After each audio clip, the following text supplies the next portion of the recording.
we had great concerns about the safety profile of these materials and begged that they not be developed further. And our objective was to reach many people, and I don't think we succeeded because of censorship. So when I tell you that these are toxic by design, I knew that 3 years ago. And unfortunately, I've been correct. So I would like you to treat what I've told you seriously. It's not a guess. This arises out of my experience of over 30 years teamwork in designing molecules and then working out what happens. So the first decision that I will point to that is obviously harmful is the very fact that these are gene-based materials. So mRNA, I will focus on those, but the principles are pretty much the same as the others. The mRNA vaccines, they encode something. They encode a protein sequence. The key thing for me, though, in this first comment is they're not your protein. They don't belong in your body. The reason your immune system is able to, as I put it, play nice with itself most of the time, but if you're infected, it will go to war, is that your immune system is exquisitely aware of self, what's meant to be in your body, and non-self or foreign, things that are not meant to be inside you. When you are injected with mRNA encoding something that's not human, we're told it was a virus spike protein, but whatever it was, it's not human. Your body takes up that genetic instruction and starts to manufacture something that does not belong in your body. Your immune system goes to war and kills every single cell that has taken up that material and made the foreign protein. That, ladies and gentlemen, is by design. It's what those particular formulae do. They cannot do anything else. Now, when I first encountered these products, it was at least 10 years ago at Pfizer, and they were being considered, like other companies were in the industry, as potential anti-cancer treatments. We figured if we could direct them to a rogue cell, a cancer cell, your immune system would recognize it now as foreign and kill it. It's quite a clever idea. It's called immuno-oncology. So the technology does exist for a reasonable reason. But to give it to healthy people, a mass market application, I'm certain, and I was certain 3 years ago, would induce lethal autoimmune attack on every cell and tissue in your body to which that material went. And every person involved in the manufacture of these materials from the industry knew it too. I would call it Immunology 101. It's the first thing you would be taught about immunology, the difference between self and non-self. Now, that's a devastating piece of information, but it's not the only one. The second one I will point to is the actual protein that was coded by the mRNA, the so-called spike protein, the bits illustrated on the television as sticking out from the outside of the sphere that is allegedly this virus. Now, spike proteins are not inert. They're biologically active in their own right. They are biological toxins. If you add spike protein to human blood cells, the blood begins to coagulate. So these instructions caused your body not only to make something that was alien to you, foreign to you, not human, but those instructions caused you to manufacture something that was directly toxic to your body, would induce blood clots if it was in the blood, and neurological harms if it was near any nervous tissue as well. So that's the second thing. The design choice was to manufacture something that's dangerous. Now, that wasn't necessary. They could have chosen anything else about this alleged virus. But no, they chose the thing that was toxic. But there's worse things even than that.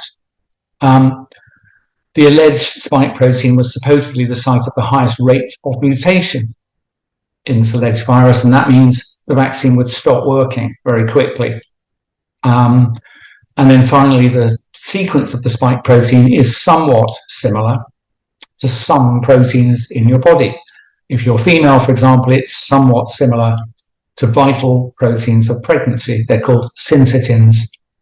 And so if you manufacture a situation where your body makes a powerful immune response to this foreign protein, it wouldn't be surprising if there was a little bleed over and your immune system started attacking your own pregnant uterus. which was one of the specific things Dr. Bodag and I were concerned about in 2020. And I'm afraid that's come true. Then I've got another one, which is devastating. And I've mentioned this 2 years ago. These so-called vaccines were formulated, and that's normal. Drugs are normally formulated in a capsule or a tablet or a spray. And in this case, they're liquids, and they're formulated in essentially a little fatty globule molecules called lipid nanoparticles. Now, the lipids themselves are novel. Some of them are novel and are known to be toxic. So it was a bad idea to inject you with novel and known to be toxic lipids. But putting that aside, the even worse thing is that the lipid nanoparticles surrounded and protected this foreign genetic sequence. Why was that important? Well, if you just inject foreign DNA into your body, you will not be surprised to learn that your body doesn't like foreign DNA. It's an RNA. It's a very good idea to get rid of it, so you preserve your own genetic instructions. So covered in lipids, it allowed the instruction, the so-called vaccine, to glide around your body and distribute all around your body into your heart, your brain, your uterus, and indeed everywhere in your body. And that was the purpose of the formulation. Those formulations were developed specifically to allow vulnerable compounds or compounds that wouldn't spread around the body to do so in a protected manner. And so that's what they did. They didn't stay on your shoulder, as some people may have told you. They distributed swiftly all around the body. Now, one of the things that was particularly shocking is that lipid nanoparticles were known 10 years ago to accumulate in the ovaries. So I believe every girl and woman who was given these materials had this injection of dangerous, designed to injure you material that accumulated in your ovaries. So I could come up with many more. There are clever molecular biologists who've looked at the sequences and believe that there are at least 2 or 3 other designed-in features that increase the propensity to harm you when you take these materials.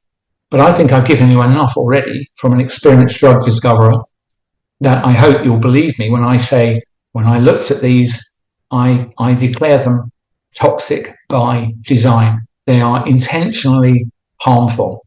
Now, I think that fits perfectly with the lie you've been told about a pandemic. There isn't one. The purpose of the pandemic, I think, was to damage the economy, to get us used to doing what we're told under a mock emergency, and to roll up our sleeves to receive these dangerous materials. So where are we now after almost 4 years?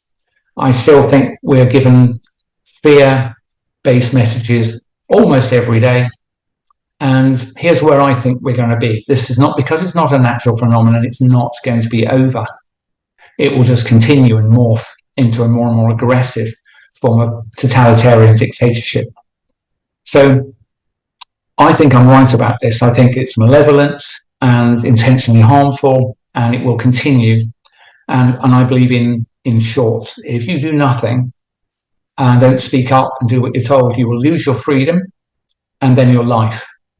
I think some self-appointed group of very rich people have decided they don't like 8 billion people being on the planet and want it to be a much smaller number. I don't have a copy of the script, but I can deduce what they're doing.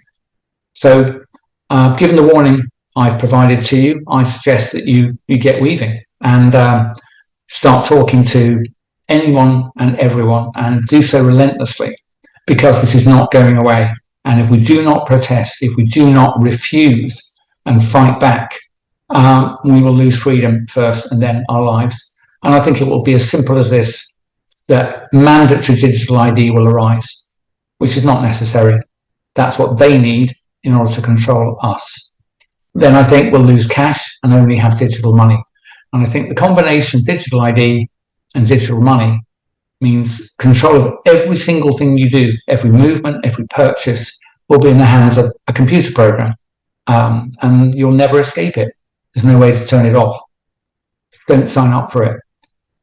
So this warning I give to people: if you ignore what I've said and I'm right, it will be the end. If, on the other hand, you think there's something in what I've said and you do something about it, the very worst that will happen to you is you'll be laughed at. I don't think I'm completely wrong, and I urge that you do something with this information. And thank you very much for your attention.